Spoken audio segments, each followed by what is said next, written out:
Alright guys, today we're going to take apart a machine and swap out some coils and do all that fun stuff. So let's get our machine baselined out. We'll see what if I'm going to clip cord down here. Where the hell is it? Okay. Get this little guy here. Alright. We're at 7 volts. We'll hook it up. Okay.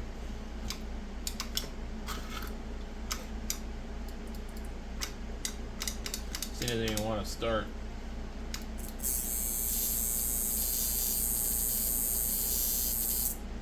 Doesn't hit very good either. So anyway, at 7 volts, I got like 50% duty cycle, 121 hertz.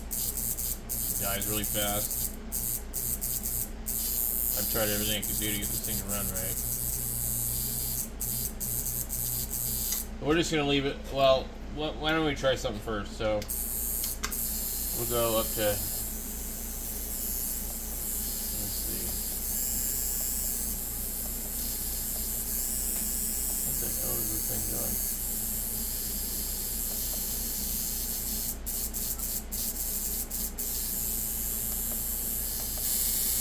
Okay, 8 volts.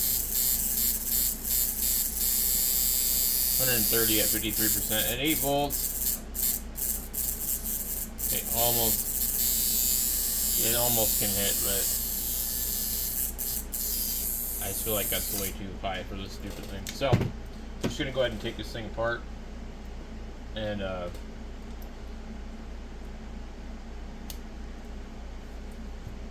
I start with getting all the coil wires off first, so that way we don't break any wires, since we know these are aluminum coils. And I can still send this piece of junk back to Amazon, so I don't want to break it.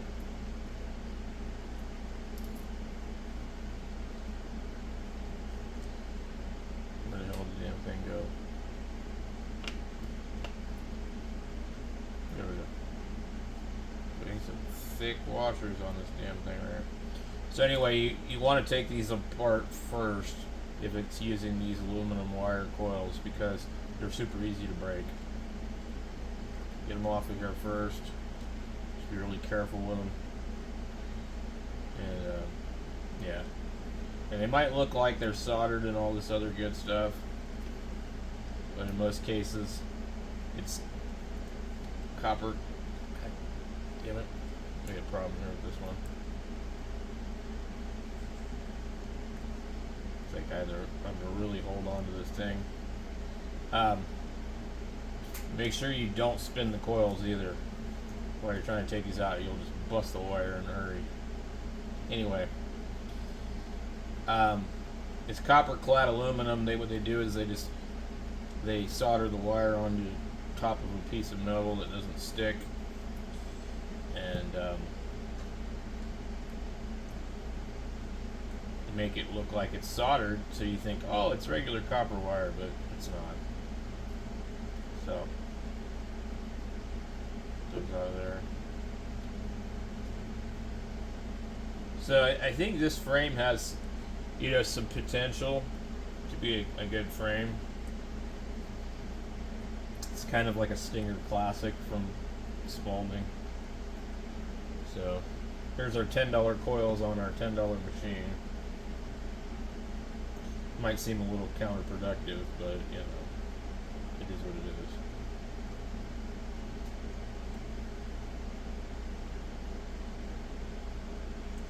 Yeah, you still need to be careful with the new stuff too, because even still, copper wire likes to break also.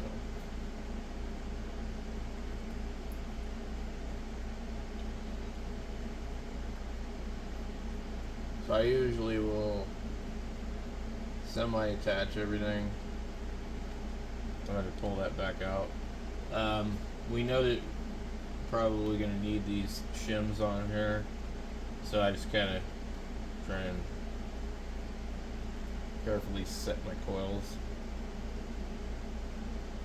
up on top of them.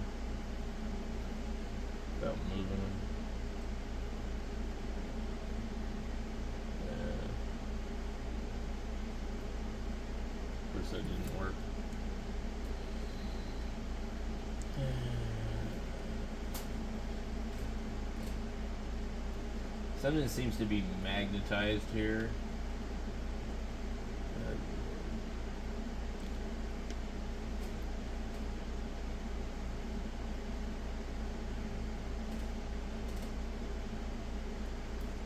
I'll go like this to try and line it up first.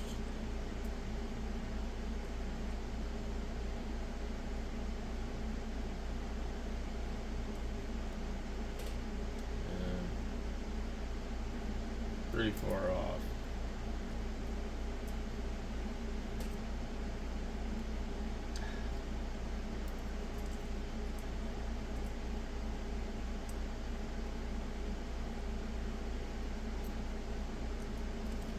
These are just fighting me.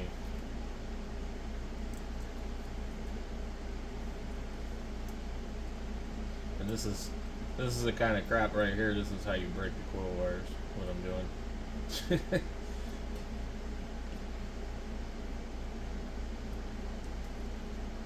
I probably should have pulled the armature bar off.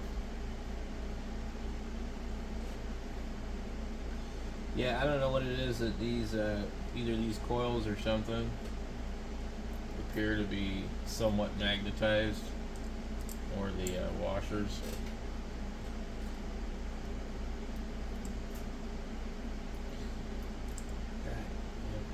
Come on.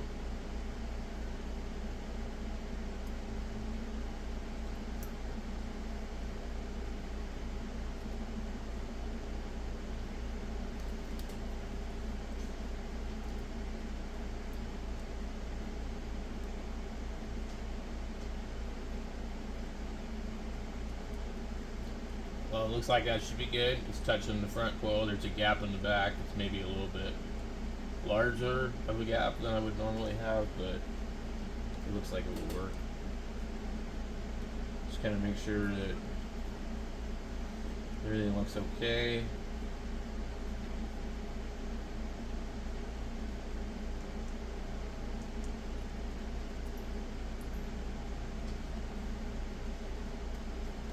And we have to go in there and these really big washers.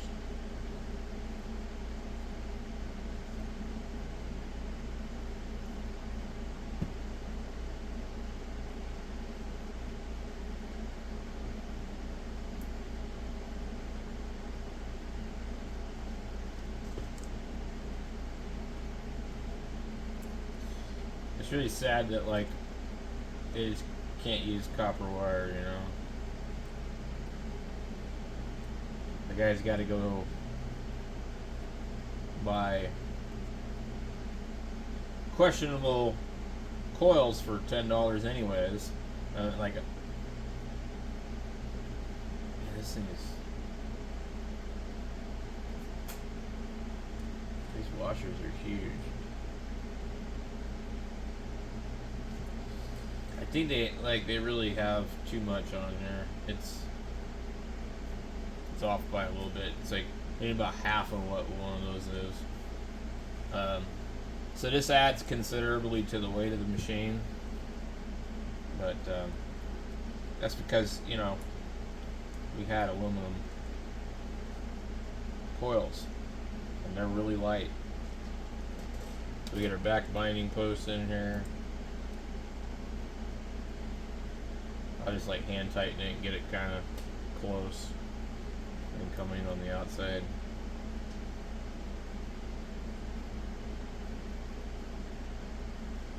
Okay, we should be pretty close.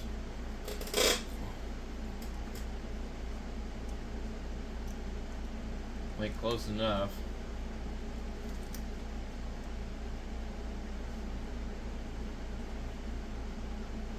Somehow it really looks like this binding post didn't go back where I had it. So it's at 123 at 50% duty.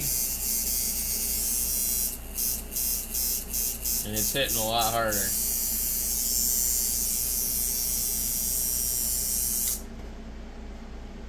I would say I probably had it right there. 132, 50%.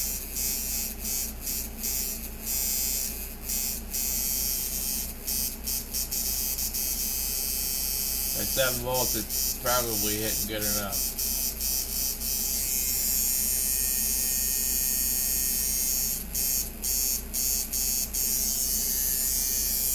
So I'd say we have a good machine now. Looks better too. Versus these funky looking things. These don't even look like they're made out of good metal. There's no weight to them. And they did some weird crap on these. They have a 4.7. There's a 4.7 on here.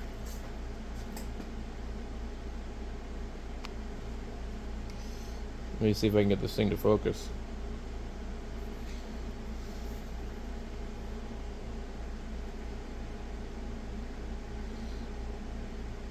.7, not 47.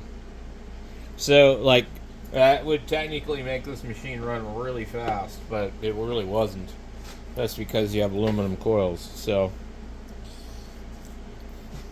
this machine is available on Amazon, various different ones.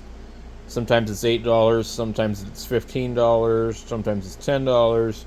The prices vary. And then the coils, these ones I got at a place called ZJ Chow or something. And they're $9 plus tax. I have not tried the TA1 $7 green coils. These are 32 millimeter coils. So it's about a $20 machine now. So I think it would line okay. I'll try it later and let you guys know. All right, thank you for watching.